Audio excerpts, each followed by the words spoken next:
pabahala if there's some truth to it na although it's a widespread speculation na even before pa na gumagamit yung China ng machinery, ng propaganda machinery regarding sa WPS. Ako naman, sigurado tayong meron. Walang pagkakaila, walang duda na meron silang makinarya para dyan. Meron din ang mga Amerikano, meron din yung iba't ibang mga malalaking bansa. Marami talagang nakikialam. Nasaan po? Ma'am, how do you feel about people saying na hindi maganda na kayo po kinampihan nyo yung mga Dutertes, yung kalaban ng kapatid nyo, more than dun sa katugon nyo po sa si President Marcos? How do you feel about that? Masamang-masama ang loob ko, ngunit ang akin lamang, kailanman hindi kami nag-away ng aking kapatid. Yung mga amuyong sa palasyo, yung mga larian, yung mga lulong, ayun, sila po ang ating kaaway. At hindi ko naman kinakampihan ang isang panig laban sa isa.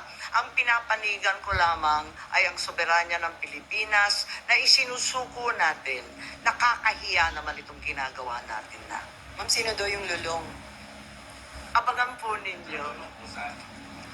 Abangan po ninyo. Pero ma'am, hindi ba in a way parang baka ma-destabilize yung leadership mismo ng kapatid nyo dito sa mga nagiging findings at mga statements nyo against people around him?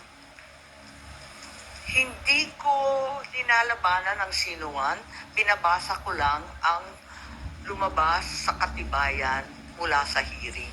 Wala akong magagawa kung litaw ng litaw ang katotohanan.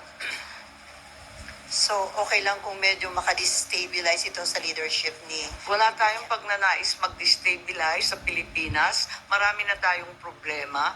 Ngunit ang katotohanan ay kinakailangan mangibabaw sa lahat. Alas na lang po. Ma'am, may balita na parang may intention na ang manalo ay mga pro-China and then kapag nanalo, ipapa-repeal yung batas about yung maritime zone law. Wala akong alam kung tungkol dyan. Ako ay tanging pro-Pilipino. Ipaglalaban ko ang ating bansa tulad ng ginawa ng tatay ko sa sino man at anumang dambuhalang kapangyarihan. Sen, good morning.